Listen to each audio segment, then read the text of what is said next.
The mountains of Kunar province in northeastern Afghanistan serve as a major infiltration point for Taliban sneaking over from Pakistan.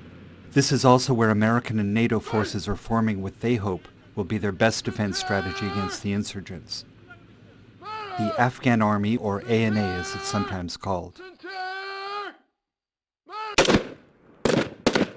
We also teach basic marksmanship, basic unit formations, tactical formations.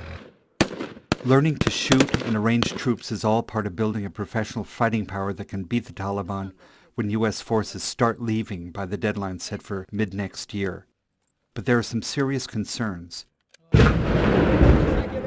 Take a knee, get down.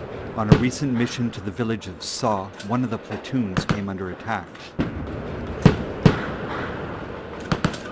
Most of the bullets were coming not from the Taliban, but from Afghan soldiers who showed up and randomly started firing. Hey! Don't shoot! We got friendlies on that side! That new group of ANA that just showed up just started shooting to the north side. These are the kinds of mistakes that could get so-called friendly forces killed. By and large, we have found, both here and during my time in Iraq, that other armies are not necessarily as disciplined as ours when it comes to sectors of fire and which direction that they're aiming. And so it's certainly something that we continue to work on a target that you shoot at, having positive identification of that target, why you're shooting at that target, and the real purpose behind it instead of spraying bullets all along the mountainside. Lack of discipline is just one of the major problems facing the Afghan army. 9 out of 10 enlisted men can't read or write. A lot of them smoke hashish and heroin, which could explain why they have a hard time following orders. Some have also been known to steal from civilians at checkpoints and to sell their American-supplied guns and ammo to the Taliban.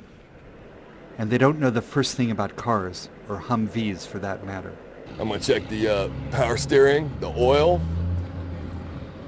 and the transmission fluid. What's transmission fluid? Transmission is the gearbox underneath.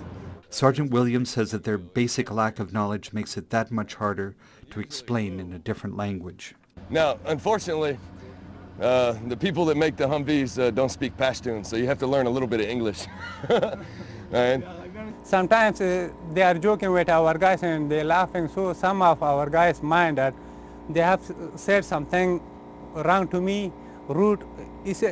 He has the same idea, that just the problem of language, sometimes misunderstanding happening.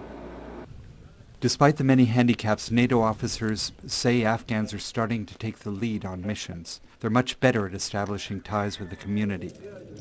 Of course, the Afghan has a better situational awareness because they can see the kid, they understand what the local populations are saying. They understand the signs, the atmospherics of the villagers. They can feel that much better than any Westerner here in Afghanistan. Major Lejins from Latvia says the Afghan army is slowly pulling itself together. Patience. You have to have patience.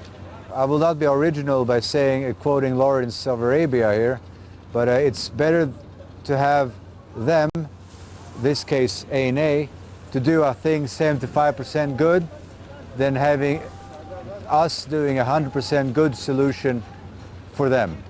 From the day that I came to the Afghanistan army, I can feel that now I'm much better, and I just got the trainings, how to fix the weapons, and I got lots of experience in this job.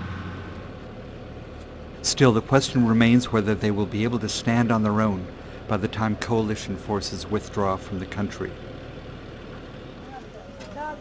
Until then, it's too early to tell if the $1 billion that is being spent every month in training will go to waste.